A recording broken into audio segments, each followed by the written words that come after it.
my older female patients tell me that society has written them off, I tell them to flip the narrative and flip off society. You are not being ignored. They've just given up on trying to control you. And the joke is on them because while men, especially male doctors, will continue to be terrible, you are free to do whatever the fuck you want. Welcome to your villain era, ladies. It's going to be delicious. This video is about nutrition, how to eat like a queen and not suffer. But you can also take a lesson from older women in China who will not only practice what I will teach you in this video, but are also the most powerful group in the country.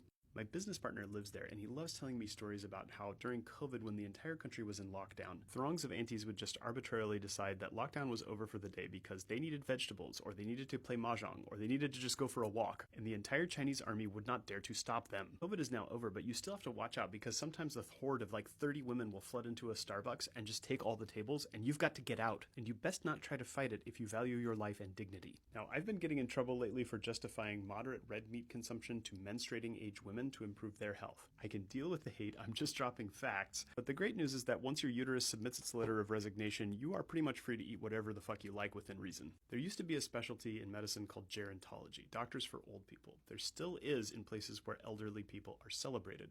And they have a saying that in your older years, you get to choose between muscle loss or high cholesterol. Once St. Flow stages a permanent walkout, you no longer really need heme iron, which is the form that's found in meat. So if you always hated the cowboy cartel, you can avoid moose roast forever. You do still need some protein, but plant protein or seafood or poultry are just as good. And you may no longer need large muscles to be an Instagram booty model, but you do need them to open jars, safely and easily go up and down stairs, and smack some sense into a teenager. Now, if you like red meat and you'd like to eat some without risking higher cholesterol, here are 3 elegantly subversive ways to do that without your arteries staging a revolt. Number 1 is ripe pu'er tea. Get the kind that comes in a big cake, or these little bowls, or is inside of a dried tangerine. These are extra good for your tummy. You can find these online or at many Asian grocery stores, and it should smell like the forest floor after a cathartic shower, not like something just died. While your doctor is pushing statins with 17 side effects, this tea does the job with 0. It's also delicious. Number 2 is omega-3s from fish, or algae if you're made out of money. Ignore the grass-fed beef marketing lies. That shit is less regulated than a frat party.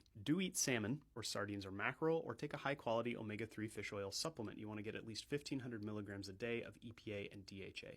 And number 3 is to eat hawthorn, also known as Crataegus. You can also get this one in supplements. It's in Chorus Gut Harmony. It's independently lab tested and organic. Crataegus improves blood lipids, prevents organ damage from eating your favorite, most delicious foods, and if meat makes you constipated, it has both sorbitol and fiber to help you poop.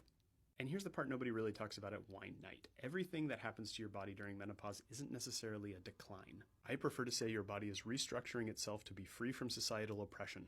You're going to leave that all behind and find more of what you already had all along: resilience, wisdom, and a finely tuned bullshit detector.